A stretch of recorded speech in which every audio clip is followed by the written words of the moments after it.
पाठ 3। बातों बातों में। पाठ का सार। दीप जले शंख बजे कन्हैयालाल मिश्र प्रभाकर जी की सुप्रसिद्ध रचना है। यहाँ उसी से कुछ अंश दिए गए हैं, जिसमें उनके कुछ रोचक संस्मरण हैं। एक लेखक बंधु का अपना एक संस्मरण इस प्रकार है। कई दिन भोजन के स्थान में जलपान करने के बाद 20 रुपए जेब में आए और मैं घर से निकला। रुपए बस ये ही 20 थे, पर मांगे थी शायद 20,000। मुझे इन रुपयों को इस तरह खर्च करना था कि दूसरे रुपए आने तक परिवार की भूख हड़ताल फिर से आरंभ न हो। मैं तो बाजार में सामान का सर्वे करने लगा, कहाँ क्या सस्ता है, और जब यह सर्वे समाप्त कर मैं सामान खरीदने को तैयार हुआ, तो देखा सर्वे में जेब कट गई है। 20 रुपए तो गए ही, नई कमीज भी खराब हो गई। यह धक्का साधारण न था, पर कटी जेब सिल सकती थी। गए दाम तो लौट न सकते थे। मैं कब तक न लौटता। घर को लौटा, पर सब लोग मेरी नहीं, भोजन सामग्री की प्रतीक्षा कर रहे थे, और यह तो निश्चित ही है कि माँ या पत्नी के लिए उस सामग्री के स्थानों में मेरा कुछ भी उपयोग न था। यही नहीं, उनकी दृष्टि यह थी कि उनके आगे कई दिन बाद परोसी गई जन सामग्री का अपहरणकर्ता मैं ही था। आंसू और बकवाद असहायता के अस्त्र हैं। मुझे दोनों का भरपूर शिकार होना पड़ा, पर दुहक है कि इनसे मेरी कटी जेब सिल न पाई। मैं बिना पानी पिए ही पड़ा रहा। शाम को डाकिये ने आवाज दी। डाक मेरी जिंदगी है, पर उठाने को मन न हुआ, तो पत्नी से कहा, लेना जी जरा चिट्ठिया। वे लौटकर आईं, तुम्हें ही बुलाता है। उठा, यह सोचते कि कोई लेख किसी पत्र से वापस आया होगा, पर देखा कि डाकिया जी मनीऑर्डर फॉर्म लिए खड़े हैं। एक एक सांस में लाख लाख स्मृतियां, पर सब तो कहीं से आने वाला है नहीं। आने वाला न हो, पर आ तो गया है। ये निकले 10-10 के 2 नोट तो मनीऑर्डर 20 रुपयों का है। भेजा है इसी नगर के किसी श्याम सिंह ने, पर किसी श्याम सिंह को मैं जानता हूँ, यह नहीं जानता। न जानूं, पर मनीऑर्डर मेरा है, और न किसी ने बड़े समय पर भेजा है। 20 रुपए क्या आए, रिजर्व बैंक ही मेरे घर आ गया। यह लीजिए कूपन, डाकिये ने कहा। ले लिया, तो बांग्जा भी। लिखा था मेरे दोस्त, आज सुबह ही जोरू ने कहा घर में कुछ नहीं है, तो घर से निकला, निकलते ही मिल गए तुम। नई कमीज में बटुआ देखा, तो सोचा चलो सगुन तो अच्छा है। ब्लैड ऐसा बैठा कि क्या कहूँ। पर उस बटुए में मिले कूपन पर संपादक ने लिखा था, कई दिन से आपके भूखे रहने की बात पढ़कर नियम के विरुद्ध पेशगी रुपए भेज रहा हूँ। सोचा यह लेखक भी मेरे ही जैसा है, और तभी मिल गया, और एक बटुआ, पूरे सप्ताह का खर्च है। लो तुम भी खुश रहो मेरे दोस्त। 2 रेल उड़ी जा रही थी, और वह देहाती डंडा पकड़े दरवाजे पर खड़ा था। हवा का एक झोंका आया कि उसकी टोपी उड़ गई। उसने आव देखा न ताव, छठ खतरे की जंजीर खींच दी। गाड़ी ठहरी, तो गार्ड आया, क्यों खींची है तुमने जंजीर? किसी ने बताया कि इस बेचारे देहाती की टोपी उड़ गई थी। एक मामूली टोपी के लिए जंजीर? अजीब बेवकूफ है यह देहाती। गार्ड को गुस्सा आ गया। झल्लाकर उसने कहा, निकालो 50 रुपए। कैसे 50 रुपए गार्ड साहब? देहाती ने सरल भाव से कहा। तो गार्ड ने उस तख्ती पर लिखे रेल रूल की याद दिलाई, 50 रुपए से कम कीमत की चीज के लिए जंजीर खींचने पर 50 रुपए जुर्माना होगा।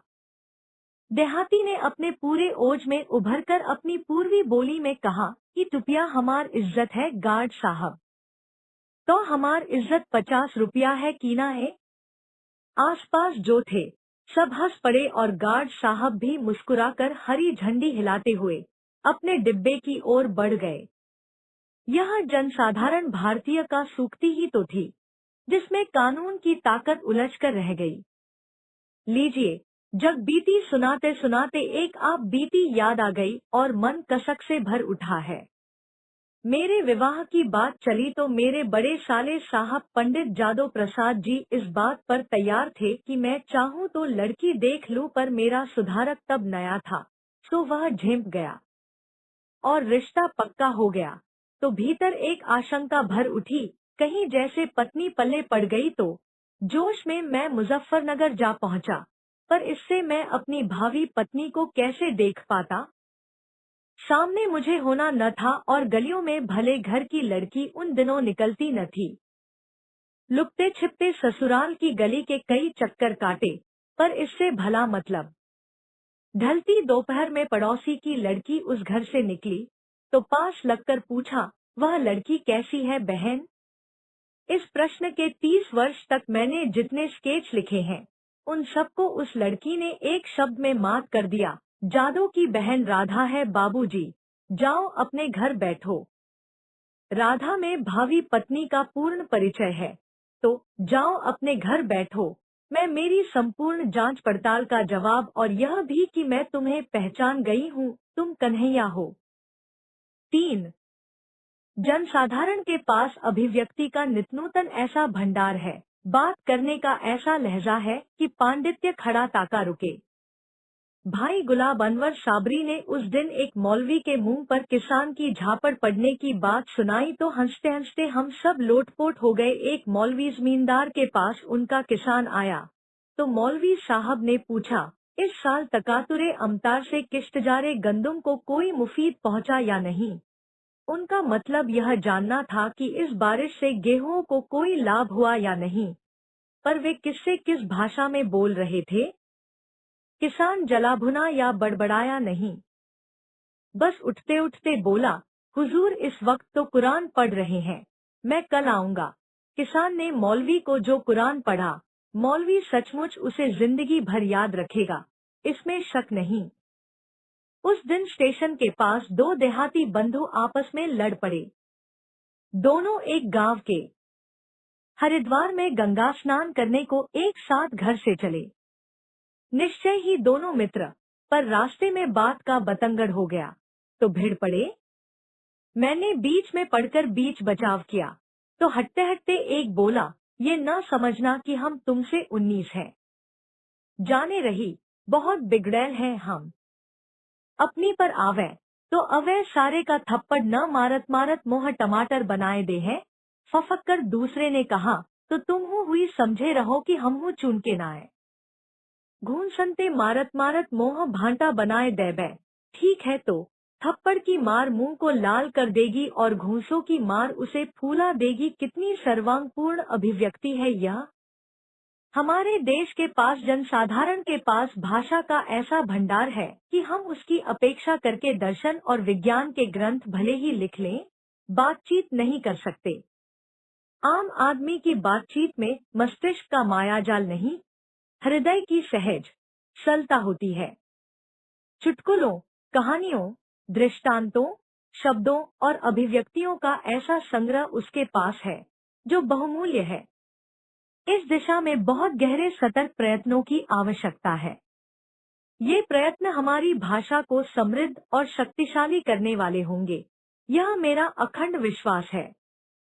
आप घंटा भर किसी कुम्हार, नाई, धोबी, मल्लाह, किसान, टांगे वाले या भड़भूजे के पास बैठिए, आपको 5 चमत्कारपूर्ण अभिव्यक्तियों या भावपूर्ण नए शब्द मिलेंगे।